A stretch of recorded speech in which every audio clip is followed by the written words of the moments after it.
Ladies and gentlemen, first of all, I would like to convey the apologies from my director, Marie, who had to go to another meeting where, in contrast to here, she couldn't be replaced and had to be in person. I'm working in DG Energy as policy officer in her directorate, working now 4.5 years roughly on unconventional gas and oil. Ladies and gentlemen, the slides are loading, which you also have my email address in case of questions. So why do we care? We have a situation that Europe's import dependency on gas is continuously rising. This is not so much because of rise in gas consumption, which is the case, but will probably be more or less flat in the future given to the increase in renewables. But we see a rather significant drop in our conventional gas production. This is mainly North Sea, but also onshore Netherlands, Germany. And although we don't know when, to which extent, or when the conventional gas will run out. I mean, I think the Groningen field in Netherlands is running out for 30 years by now. It is in the end a fossil fuel which has been produced over millions of years and will end at some point. So I think it's fair to say that the existing fields will continuously decline. We have a competitiveness challenge. This is from earlier this year's report on energy prices. That gas prices in Saudi Arabia or Algeria are significantly lower than Europe is not so surprising. But especially towards the US, one of our main competitors, we see an increasing disadvantage for our energy-intensive industries and for industries using gas as a feedstock. Overall, I think our economy and our manufacturing is doing well due to the higher energy efficiency, and since energy for most business is only a part of the cost, but for some sectors it is a problem. Finally, we have climate change to tackle. Some in the room may contest this, but it's within the European Commission. We are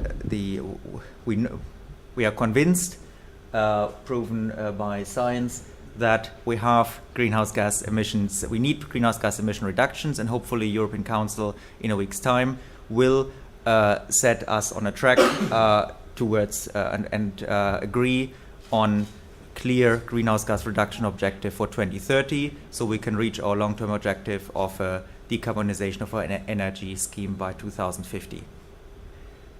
Gas is a fossil fuel, yes, but it's relatively of lower CO2 intensity than coal. And shale gas could even be of benefit compared to gas imports due to the often overlooked losses of methane in the transport. So basically, shale gas, which is not really a new fuel, but it's a source, a potential new source of natural gas in Europe. It could help us compensate declining conventional production.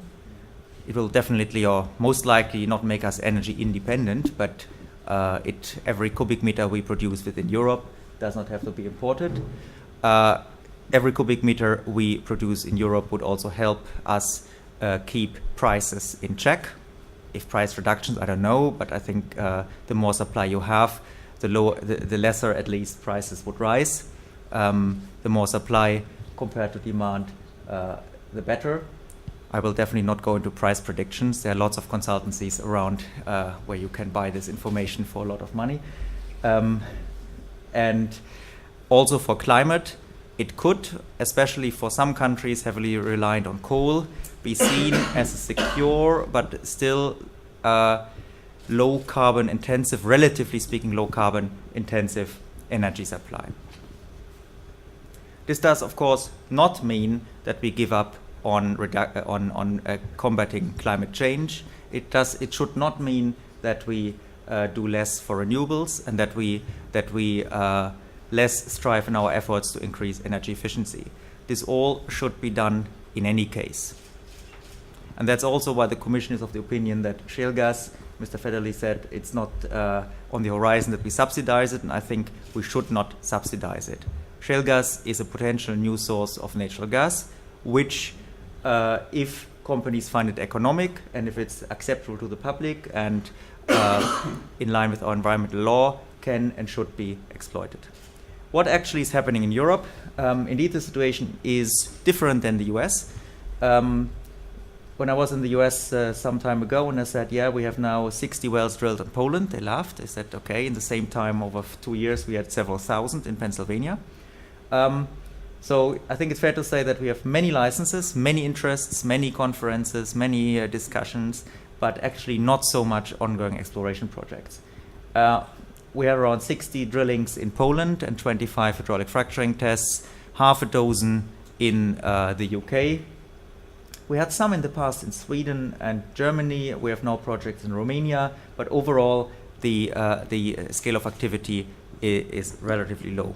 And this is one of the reasons why we don't know what our resources. So until you drill and until you test, you don't know.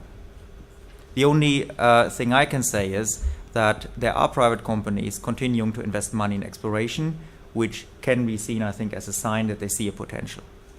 If it is really a potential, we'll see once they finalized the production tests. So what is then our role as European Commission or as European institutions? First of all, we work on finalizing the internal market for energy, the internal gas market, which is one of the background conditions for private companies drilling for new sources of natural gas and for them to be able to market it, to bring it to the customers.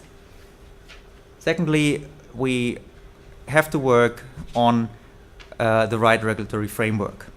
That does not necessarily mean new law, but we checked our existing laws and in existing environmental legislation, and on 22nd of January 2014, the European Commission adopted a recommendation inviting member states to apply certain minimum principles when permitting projects. For example, we took the UK as an example and advised member states to do a strategic environmental assessment for each licensing round. We advised them to provide for baseline tests or require companies to do baseline tests.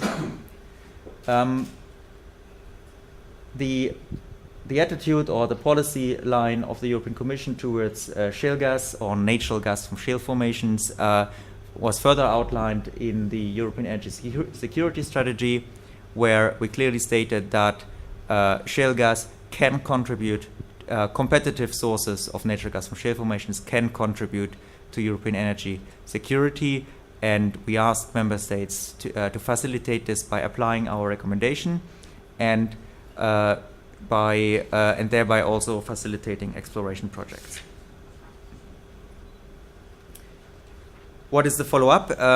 As you're all aware, we are currently in a kind of transition period. We will soon have a new commission. What the commission services are currently working on is, as announced in the communication, DG, the Director General for Environment, started the process identifying best available techniques and establishing reference documents. It continues its exchange with member states' authorities to disseminate best faculty practices. We started the European Science and Technology Network on unconventional hydrocarbon extraction. Our experience when looking for evidence from the US was that a lot of data is available, but not easily usable, and we would like to avoid from the start in Europe the same situation. So we plan with a database with data, especially from environmental monitoring, for all exploration projects. We are currently in the starting phase to set up such a network. We will surely assess European resources based on ongoing member state assessments and data available in national geological surveys. And finally, the recommendation, which we adopted in January, but which is not binding, or in other words, it is only binding on the Commission, and there we bound ourselves to report about its effectiveness by August 2015. And in this context, we'll also decide about the possible need of new legislation or changes of existing legislative EU environmental legislation. And this means for you stakeholders, you know that in the first half of 2015 with the new Commission, this review process will go on, and this will be the phase when the future policy on unconventional oil and gas sources in Europe will be discussed and finally then decided within the European Commission. So far for now.